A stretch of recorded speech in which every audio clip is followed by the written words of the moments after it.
humanitarianism that the Western imaginary puts us in. We're beggars, as if we need help and food and to be dropped on us, and then the situation will be solved, rather than seeing it as a political cause that needs to be handled, and where Western countries should take their responsibility and claim their responsibility in incurring and in participating and in being complicit today, and have been complicit historically in what is happening in Palestine. Op 2 september 2025 bereikten de Vlaamse en de federale regering in België een akkoord over hun gezamenlijke strategie rond de situatie in Gaza.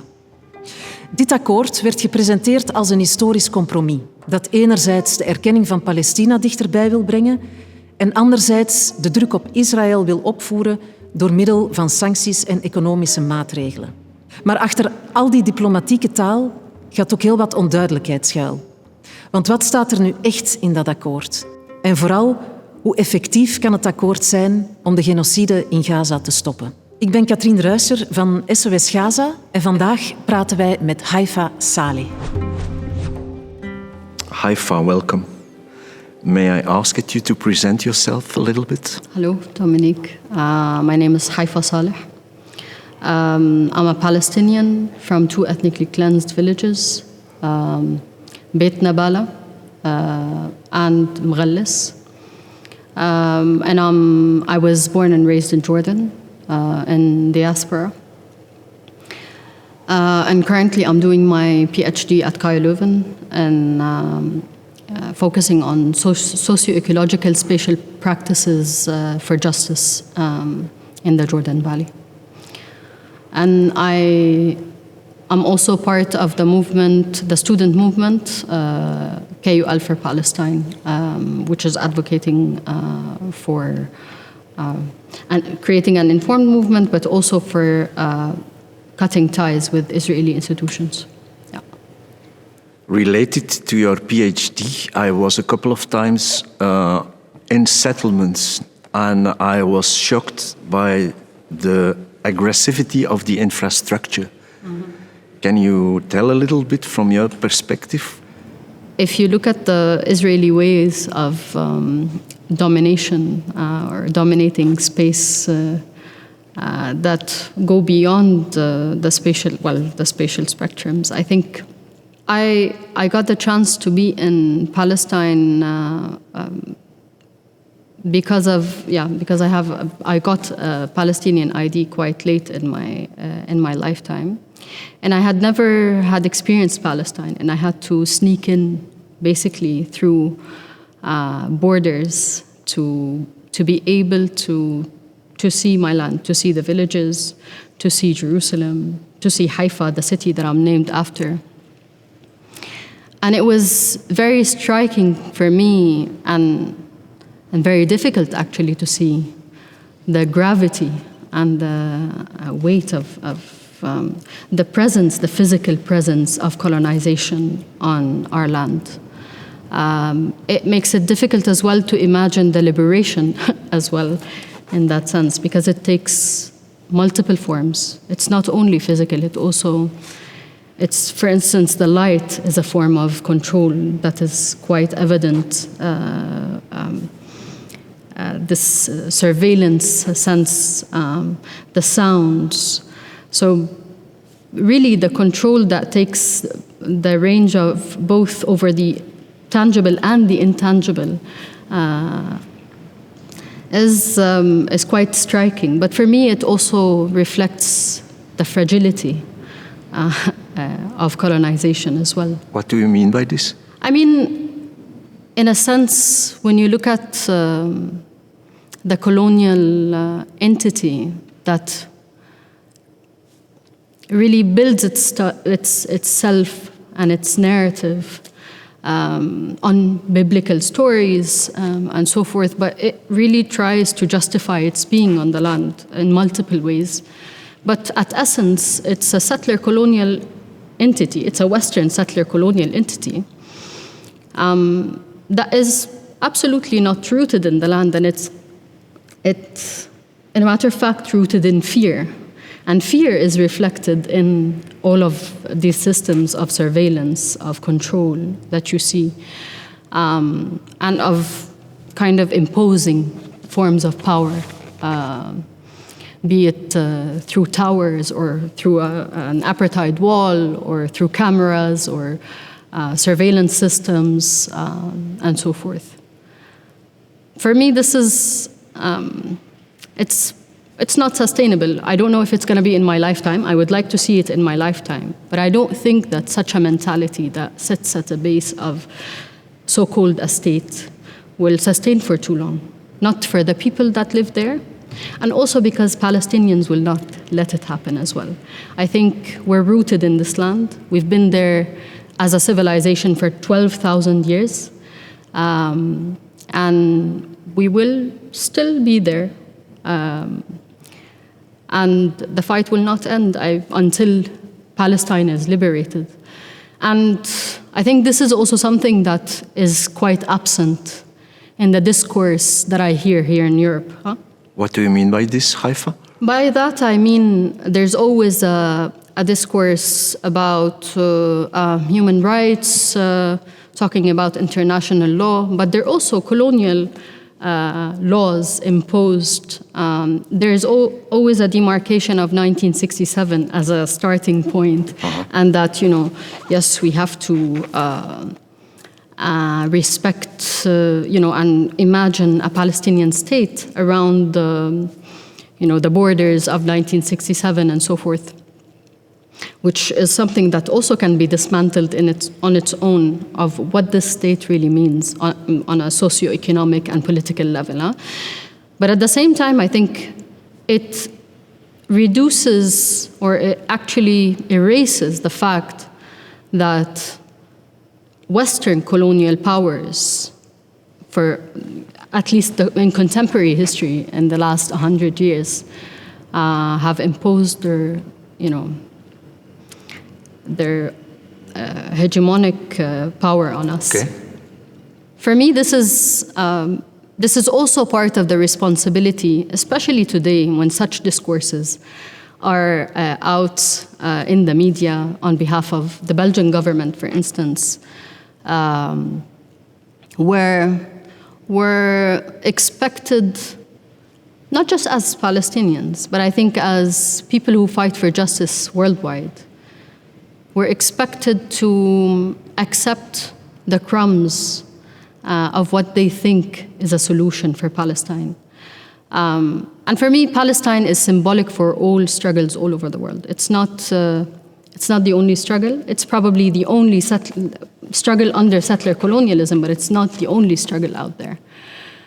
So for me, to really dismantle colonial thought and its socio-economic powers as well that come at hand here, and the political ones that are entangled with it, it's important to really pause, and I think here as privileged people who have access to education and knowledge and information of all sorts, to really think, what does it mean? What does justice mean in that sense? And what does liberation for the Palestinian people mean? Does it mean that, we want, a solution, but we want to keep the fortress there, the Western fortress, to control and to manage the, East that is uncontrollable in a sense?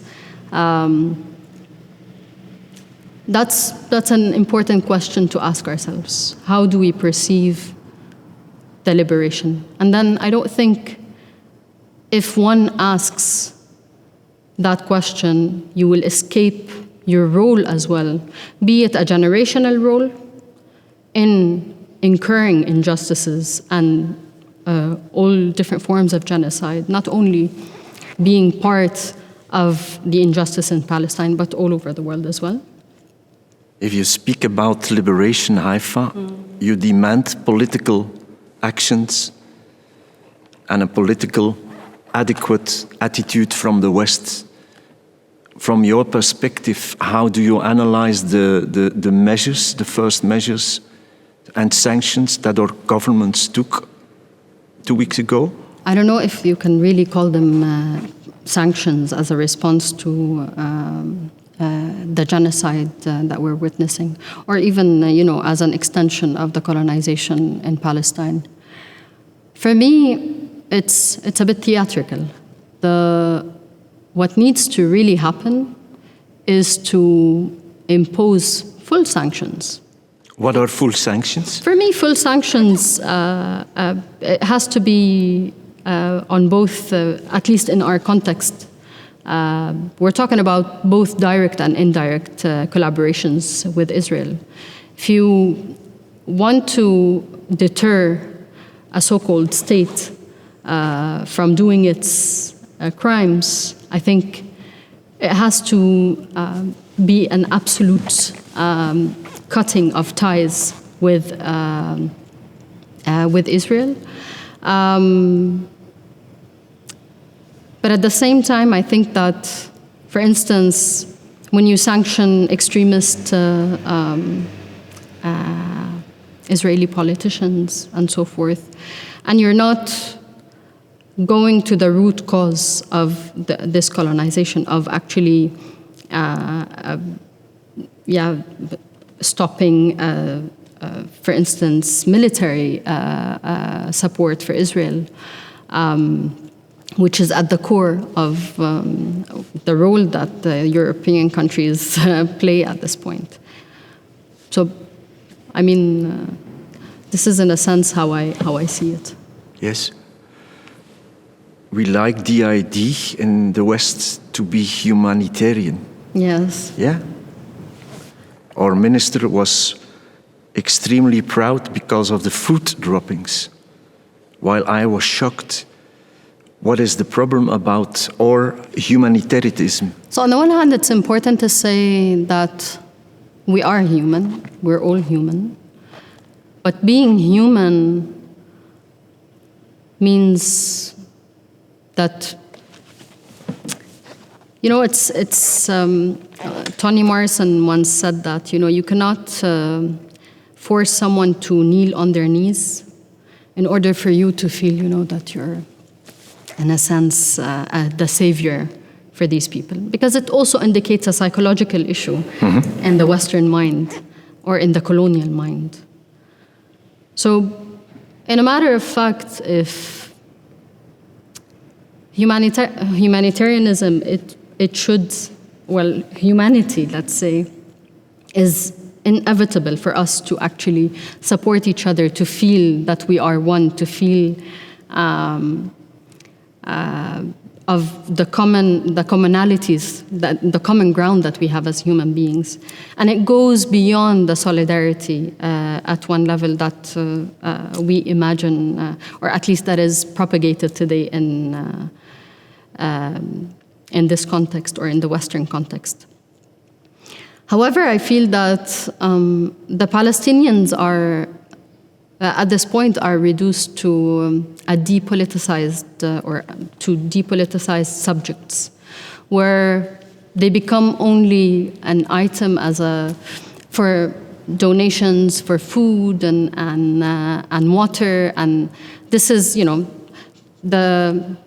to sustain their basic, not even sustain, but to provide basic survival means. But it's not about their right to a dignified life. It's not about their right to self-determination, which is, the way that I see it is, the Palestinian people have, as I said, have been there for thousands of years, but our contemporary struggle against colonization have lasted for 107 years. And why I say that in response to your question, because it's, again, there's this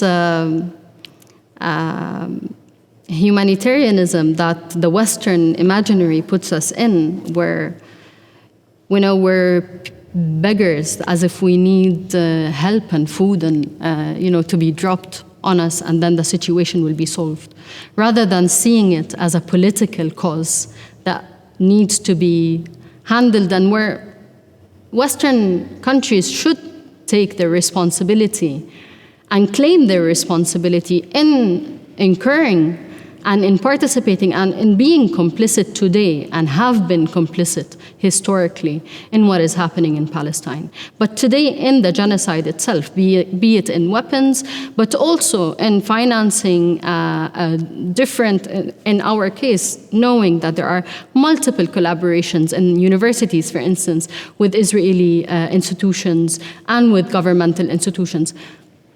You know, they provide multiple excuses for these collaborations, but I think if there is, and I believe there is, a real humanitarian basis to our relationship that goes beyond the superiority complex that we witness here, then I think we should be clear, you know, not to accept participating in these crimes. That's the minimum that the Western countries should do. And what I believe that people should push for, because otherwise your hands are stained in blood and will still be until Palestine is free. Thank you. That's very clear. Haifa, there is an ethnic genocide, but there is also a cultural genocide. Can you explain a bit what the total life of Palestinians is ruined? Can you define culture for me the way yes, that you well, we see? produce artifacts, we write, we have objects, we had musea, universities, we have knowledge and culture, but also the culture is destroyed of Palestinian people. Yeah. This is part of the plan of the Israeli state. I don't think it's something that just started with the genocide. The erasure of the Palestinian culture was intrinsic, I think, to the Zionist movement from the get-go while colonizing Palestine. And it's interesting because it also overlaps with my research. But I think that what sits at the base of this, for me, are really ontological differences. I think the way that we see life, the way that we, I think the way that goes beyond the Western mentality. I also have a problem with the dichotomy, the Western-Eastern dichotomy. However, I think the erasure of our culture is, happens at different levels. But I do believe that it sustains itself, or it resists, in a matter of fact, and the practices that people carry with them. Because what is culture? It's one way to look at culture as artifacts. And it's also one way of looking at it as a physical building, which is also important because it carries space. As an architect, for me, yes, buildings and the built environment reflects the intangible. It's actually an expression of the intangible relationships. It is an expression of the social, the cultural, the spiritual perceptions of the people and their relationship to it. However, maybe this is me fighting for that flicker of hope within me, that it's something that goes beyond the material erasure that the colonial mind uses, which I think is also the power of the Palestinian people in their struggle. And I think it's an important factor in our continuation, or let's say the survival of our cause for 107 years now, at least for the contemporary history. Yes. Haifa, can we please go a bit deeper onto these ontological differences? Do you hear often things from our mouth, words, concepts, where you react as, hey, it's strange, this is a totally different perspective than I used to have? Can you explain it a bit deeper? Because I think many people will be curious about what are ontological differences. For me, and this is maybe from my experiential knowledge and the way that I was raised, but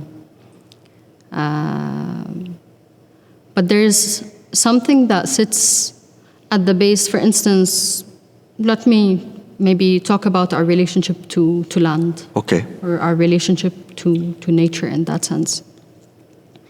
And I think there's a difference, a stark difference in the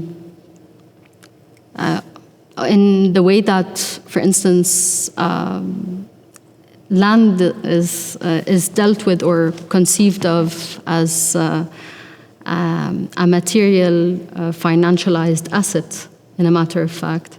Private property. It's private property. It's a transactional medium.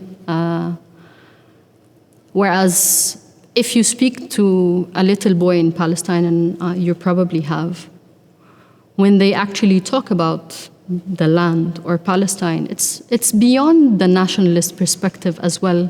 That is also an invention, but it's a relational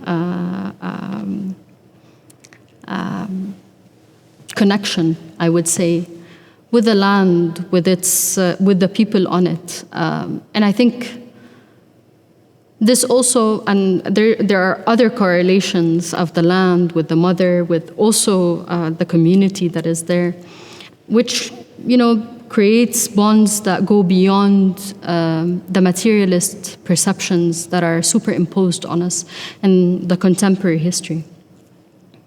And I also associate it with colonial thought, in a matter of fact.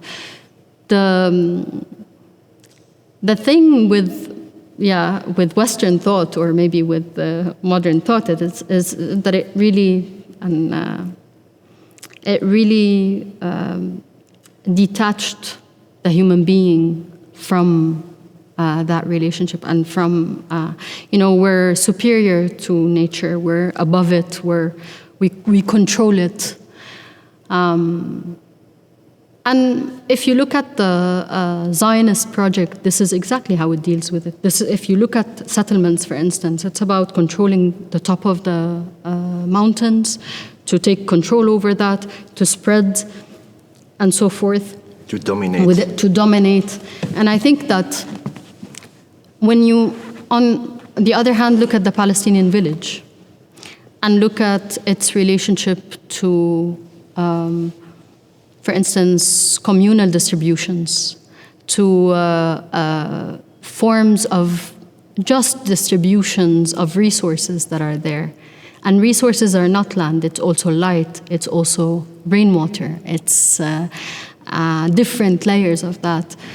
And add on top of that, talking about culture, it's celebrated. People collectively, there is no soul, it's not an elitist a production of culture, because it's communal. You really don't have an author in that sense. But people celebrate their relationship. Not only with the land, also their love relationships. They tease each other. They also criticize each other through it. And I think this is a very high form of culture, when it's not only produced by the elite who have access to certain resources, but it's actually, it's socialized. It's something that also reflects a very deep humanitarian relationship to the land. It's very relational. Yes. And by ontological, I'm pretty sure this is why I don't appreciate the West-East dichotomy, because I'm pretty sure that such practices were present here, but even in our faculty, for instance, and here in Belgium, you go back to the 1700s, this is where I don't know, this is how it seems to me that where the enclosure started. Yes, this is where, the dating, also the historical dating starts. And I'm pretty sure that people can find, and it's not an archaic perspective, it's not about going back, no. But it's about actually reflecting on our being, also if we're going to sustain this earth that we are on. I ask you a question, do you think, or do people think that with such a mentality, with such an extractivist, colonial mentality, and go deep into it to understand it, do you think that you'd sustain it? Do you want this in Belgium? Because we can import it to Belgium. You can take it if you want. We're, as Palestinians, I think we don't need it. We have enough to build on. If people accept the Zionist model, let them take it. Adopt it. I think that you can also embrace people who believe in these models as well. Okay. In my experience, a lot of governments accept the Zionist project, but more and more civilians don't accept it any longer. I'm talking to the civilians. I'm not talking to the governments, because the governments are embedded. They are embedded in. They're embedded in the system. I think it's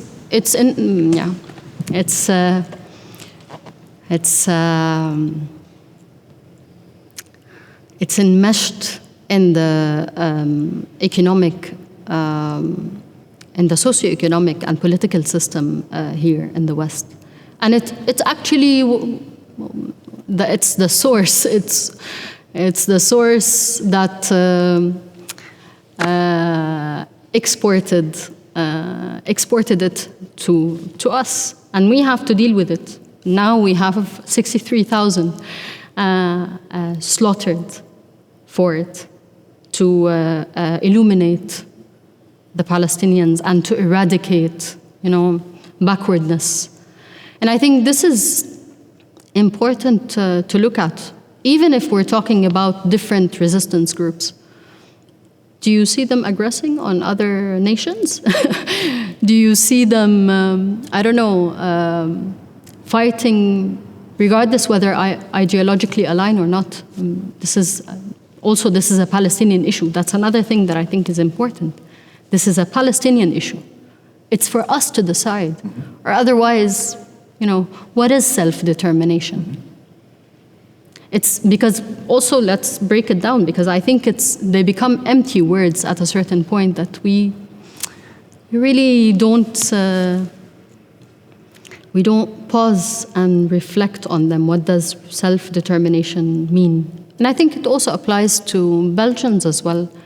And it applies to, I think, all countries or all people to reflect on. Because I think the economic system tries to kind of box us all or put us all in under this, also with the labels of human rights, and and I think it's being dismantled today. Their banners that they're raising today are crumbling. I think they're crumbling at essence, because they're, the least to say, they're fake. They're not essentially rooted in their perspective towards humanity. I think you asked me about humanity earlier. I think at one point you also need to see yourself in the person, and not just as a Palestinian, but to understand that if there is injustice anywhere over the world, there's injustice here. And if you legitimize it, then you're also legitimize it over yourself, for yourself as well. I have maybe a bit a strange question. It's a personal question. The system, the neoliberal world order, is using a massive aggression and brutality. And when activists are doing their work, they are always framed and obliged to be non-violent.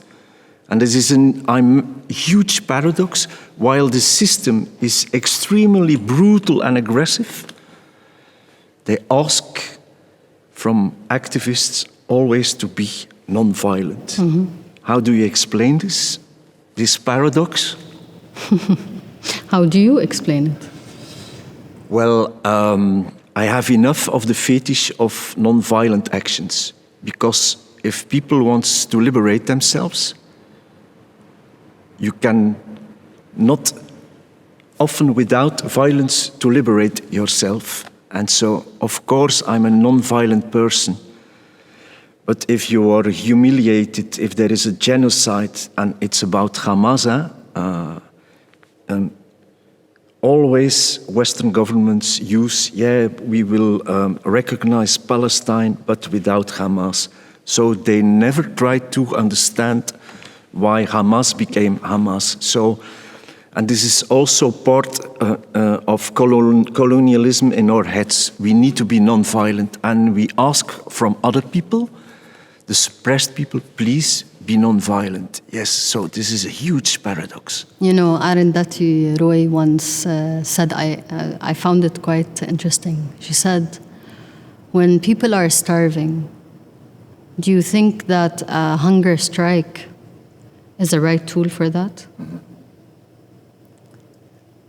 The performative forms of resistance, do they work when people are oppressed? Can they be more hungry in the hunger strike? Does that make sense? And I think that, in essence, I don't think that even historically, let's go back like as a region, the Levant particularly, and from what I know of history, they were never like aggressors. They've sailed their way, but I think also in comparison to the other big civilizations that we're in the middle of, I think there was never a form of military aggression over other nations. But at the same time, this is, not to say, I think at a certain point, when you're oppressed, you have the right to defend yourself in all means and by all means. Do you think that a mother enjoys seeing her children dying in front of her? Or a child enjoys seeing his mother dying in front of him? I don't think, or his father imprisoned for, 2 eternal or 3 eternal sentences. It's not the will of the people to live their life fighting, but we are colonized, and we have a righteous fight to fight. And I think that this discourse is nothing but, it's essential to the colonial mentality, as you said.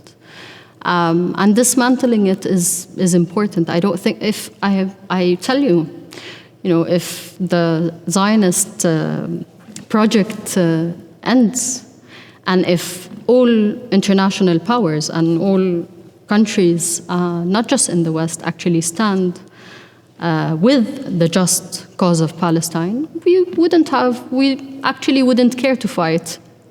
If you just, pull the plug, just don't fund, don't do, the dirty job for them, just stop it. And I think at this point, this is, I think it's as simple as that. We're not looking for aid and whatnot. And this is also part of the reduction. We've been people who had, and we've sustained ourselves. We've brought, if you want, agriculture to humanity in that sense, and many other values as well, as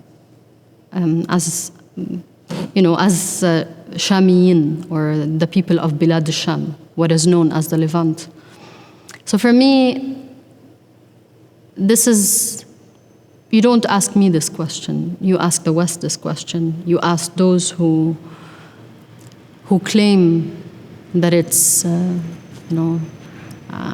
it's not legitimate, that you have to be peaceful to fight oppression. Stop the oppression, no one will fight it, no? A last question, Haifa. How important is the boycott and disinvestment movement? It's very important, but I also would like to simplify it. How do you mean? Boycott, what does boycott mean? Boycott, it simply means you do not contribute financially to oppression, to the killing. This is what you do. You basically say, I don't want to put my euro or my 10 euros or my 1 billion euros in an oppressive colonial entity. I think this is what it means. It means that you just say, I will not contribute to this. And I think this is something that can be done from the micro to the macro. It can be done at the person level, at the citizen level, with different things, with daily choices. But the real important decision is really at the governmental level and at the European level. And, at the, you go through the scales. So for me, this is what boycott is. It's very important. It's also important to isolate Israel for all the crimes that it's been committing since 1948 and even before that. And I think we say it's the least of faith to boycott. Because beyond that, you can also support in many different ways the Palestinians and the Palestinian cause. You're just saying, I don't contribute. But you can also contribute in other ways, just like we do it with the universities. We say you cut your ties with the Israeli institutions and direct and indirect collaborations that you have, but you also have the responsibility to support Palestinian students, for instance, to support and create collaborations with Palestinian institutions, academic institutions. We're witnessing scholasticide, we're witnessing edukicide, we're witnessing all forms of, if you want, genocide in all fields. So one way is to be passive and also to be actively supportive of the Palestinian people. Steun SOS Gaza, deel deze video, volg ons op onze socials of surf voor meer info naar www.sosgaza.be.